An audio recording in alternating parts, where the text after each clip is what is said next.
Cake कटेगा, सब में बटेगा। कहाँ पे? इजराइल। इसको कहते हैं दिमाग। बिना एक गोली चलाए वो अपने सबसे बड़े दुश्मन को पस्त कर देगा। और इजराइल को पता था कि सऊदी अरब वाले कभी भी इजराइल से नहीं लड़ सकते। इजराइल से लड़ सकता है तो बस 2 ही मुस्लिम कंट्री लड़ सकते। इसने तुर्की को शांत कर दिया, बच गए ईरान। ये होती है कूटनीति। जिस यहूदियों के पास अपना देश नहीं था, उन्होंने दुनिया का नक्शा डिसाइड कर दिया। ईरान का जितना बड़ा वैज्ञानिक होता है उसको मरवा देता है कौन? इजराइल को पता था कि आज नहीं तो कल, इजराइल को पता था कि आज नहीं तो कल मिस्रवा जो है ये किसको रोकेगा? सुएज नहर को रोकेगा। युद्ध की स्थिति में रोक सकता है कि नहीं रोक सकता है? एक बार रोका भी था युद्ध की स्थिति में, तो युद्ध बंद करना पड़ा लोगों को। समझ में आ गया कि नहीं? इसलिए ये अपना एक छोटा सा समुद्री रास्ता कब्जा लिया। यहाँ पर 1967 में इजराइल ने पूरा सिनाई कब्जा कर लिया, कहा कि मेरा है। समझ में गया? और इजराइल को पता था कि सऊदी अरब वाले कभी भी इजराइल से नहीं लड़ सकते, इतनी इनके पास हैसियत ही नहीं है। इनसे इजराइल से लड़ सकता है तो बस 2 ही मुस्लिम कंट्री लड़ सकते हैं। यहाँ मतलब इसके पड़ोसी में 2 ही, एक यहाँ से मिस्र और इधर से ईरान, इधर से ईरान और ऊपर से तुर्की। ये तीनों एडवांस कंट्री हैं सब। देखिए आप कितने भी बहादुर रहेंगे, घिर जाएंगे तो गिर में तो सोचा शेर घेरा जाता है लड़ाई में, तो मायने रखता है। पाकिस्तान के बाद परमाणु बम है, इसलिए पाकिस्तान, देखिए जब परमाणु संपन्न देश हो जाते हैं ना, तो फिर लास्ट ऑप्शन परमाणु है, वो आपको शक्तिशाली और कमजोर नहीं देखता है।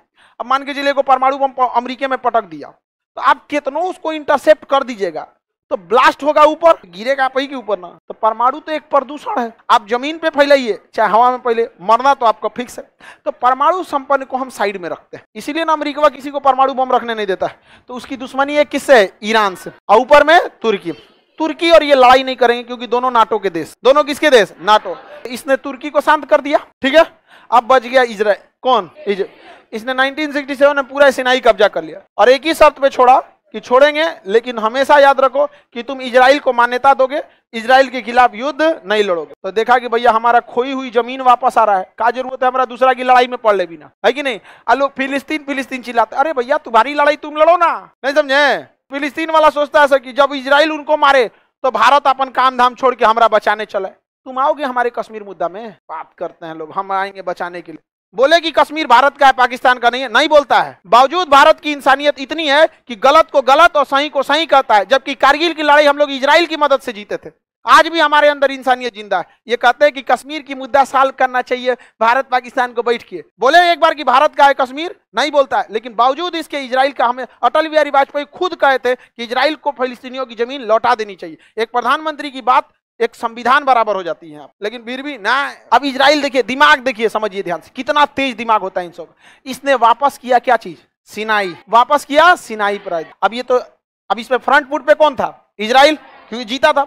वापस करते समय उसने थोड़ा सा सिनाई का एरिया कब्जा लिया, थोड़ा सा अकाबा की खाड़ी, ज्यादा नहीं कब्जाया, 30 किलोमीटर पतला सा। अब बस इतने के वजह से वो यहाँ पे उतर सकता है। कहां पर? लाल सागर। अगर ये सुएज नहर बंद भी कर देते हैं तो इसकी जहाजें यहां से चली जाएंगी इजराइल, और इजराइल से चली जाएंगी भूमध्य सागर। समझ में आ गया? ये होती है कूटनीति। जिस यहूदियों के पास अपना देश नहीं था, उन्होंने दुनिया का नक्शा डिसाइड कर दिया। ये होता है बाउंस बैक करना, ये होता है अपने आप को, अपनी देश के लिए लड़ाई लड़ना। यहाँ पर कितना खतरनाक दिमाग लगा। अच्छा, अकलेल बकलेल रहता तो कहता ठीक है, हम तुम्हारा सिनाई वापस देते हैं, तुम हमारे से युद्ध मत लड़ना, आइए ले जाओ। यहाँ पे हो गया रहता, खत्म हो गया रहता कि नहीं?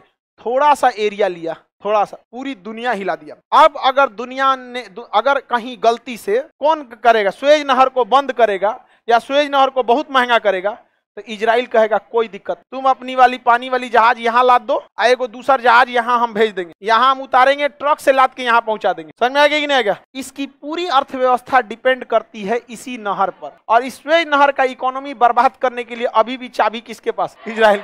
कहेगा 5,000 छोड़ो ना, हमारा एक कंटेनर पे 1 करोड़ तुम दे रहे हो ना, एक जहाज को जाने का, हमको 1 करोड़ नहीं चाहिए, तुम 10 लाख दो, यहाँ जहाज ला दो, हम ट्रक से यहाँ पहुंचवा देंगे। तो उसको तो भैया something is better than nothing. अभी उसको सुएज नहर से कुछ नहीं आ रहा है, फ्यूचर में आ जाएगी नहीं। 2 साल बस ऐसा करेगा ना तो इसकी इकोनॉमी गिर जाएगी, 2 साल में इकोनॉमी गिरा देगा। इसलिए कभी भी इजराइल के मैटर पे मिस चू चाय नहीं करते, और ये नाटो के वजह से कुछ नहीं करते। बच गए ईरान, बच गए कौन? ईरान। ईरान का जितना बड़ा वैज्ञानिक होता है उसको मरवा देता है कौन? इजराइल। जहर खिलवा देगा, गाड़ी पलटवा देगा, गोली मरवा देगा, सुसाइड करवा देगा, पत्नी से जहर दिलवा देगा। समझ में? अब वैज्ञानिक है, उनको क्या पता कोई सुंदर लड़की है, कैसे है, ये है वो है, दोस्ती की फंस गए, उनका पता नहीं कि जासूस है। समझ में आ गया कि नहीं आएगा? लेकिन तुम लोग मत खुश हो कि तुम्हारे पास कौन जासूस है, बेरोजगार के पास इजराइल जासूस भेजेगा यहाँ पे। अब बच गया, देखिए इजराइल के लिए कौन बच गया? पाकिस्तान। ईरान को तो निपटाइए दिया, मिस्र लड़ेंगे नहीं तो मर जाएंगे, नाटो तुर्की आएगा नहीं नाटो का, बच गया कौन? पाकिस्तान। पाकिस्तान से वो कभी डायरेक्ट नहीं लड़ेगा क्योंकि पाकिस्तान के पास परमाणु संपन्न है और एक परमाणु बहुत है किसके लिए? इजराइल। इसलिए वो भारत को आगे बढ़ाएगा। भारत को देता है बराक मिसाइल, भारत को देता है गाइडेड मिसाइल, भारत को देता है ड्रोन टेक्नोलॉजी, भारत को दे रहा है आयरन डोम। वो भारत को इतना पावरफुल कर देगा कि भारत मार देगा किसको? पाकिस्तान। और केक कटेगा इजराइल में, केक कटेगा सब में बटेगा। कहां पे? इजराइल। इसको कहते हैं दिमाग। समझ में आ गया कि नहीं आ गया? कलम की ताकत इतनी दूर तक होती है, बिना एक गोली चलाए वो अपने सबसे बड़े दुश्मन को पस्त कर देगा। और हम लोग छोड़ने वाले नहीं हैं। हम लोग पाकिस्तान छोड़ेंगे? हम लोग क्या लिए छोड़ने वाले हैं भाई? सबका बदला लिया जाएगा। कारगिल का बदला, सियाचिन का बदला, 71 का बदला, 65 का बदला, ताज होटल का बदला, संसद का बदला, कश्मीर में जो मारा गया पुलवामा, सबका बदला लिया जाएगा हम लोग। समझ में आ गया कि नहीं आ गया?